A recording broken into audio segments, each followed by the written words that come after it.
Hi, my name is Lina. Through this video, I am sharing my close reading ideas about Edgar Allan Poe's writing, The Fall of the House of Usher, part number 1. I would like to start introducing the author. Edgar Allan was a 19th century writer, poet, and critic. His work has led to modern detective stories. While writing and even publishing, he joined the U.S. Army. After many years of hard work, he became one of the Americans' most enduring writers. While reading about his life, I couldn't avoid thinking about Bataille and his reflection on La littérature et le mal, where he clearly stated that children were not educated to be writers, but to follow commercial jobs, so they can generate income and support their families. Poe was not an exception on this matter. His foster father wanted him to be a merchant and never support him on his writer position. This decision brought him some family issues, becoming him an icon of evil for his family and surely for society at that moment. One of Allen's most remarkable stories is The Fall of the House of Usher. It shows the complexity of loneliness, physical changes, diseases that comes and threaten existence. It shows us three characters with different positions and is developed in past, present, and also in future. Let's start close reading dividing the context of the text while explaining first the characters. First of all, we find the unnamed narrator. An empathetic man, a good friend, considerate, good listener, among other qualities that make him be considered the only person and the most suitable one to accompany someone in his last days of life. Second, we have Roderick Usher, a character who embodies and experiences a terrible illness that has been deteriorating him. He is a man of a good family, full of comforts, as much as fears, whose years have only left him loneliness as company. In the third point, we have the servants. The story mentions two of them. One that is outside the house. He is in charge of receiving people and in this case of taking care of the narrator's horse. The second one will lead narrator to Usur's room.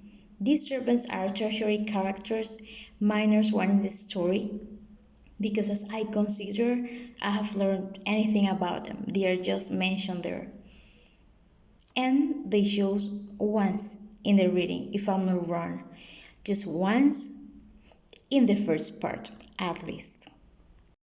Moving forward, let's take a look into the themes of the story.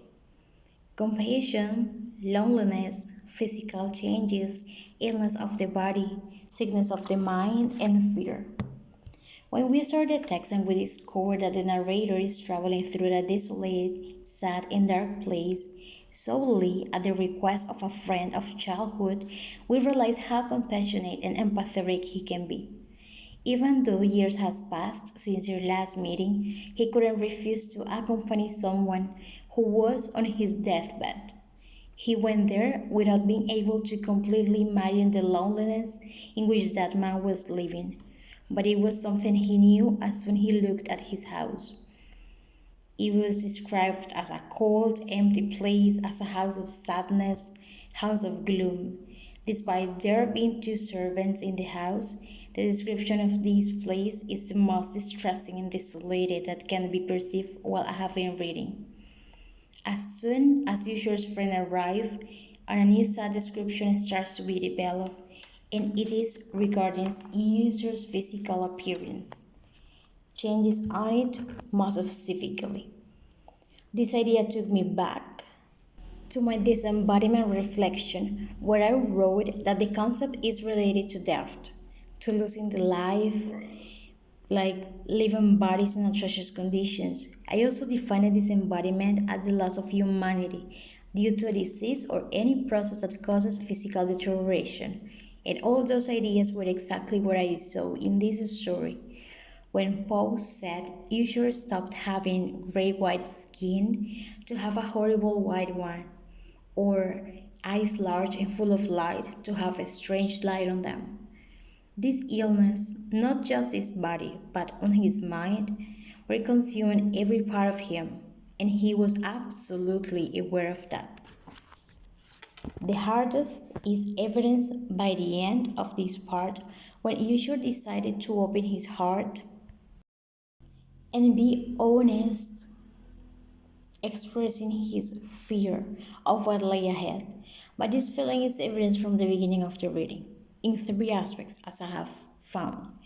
Number one, when he sent the letter requesting a visit from his friend, he was afraid of spending his last days without anyone he cared about.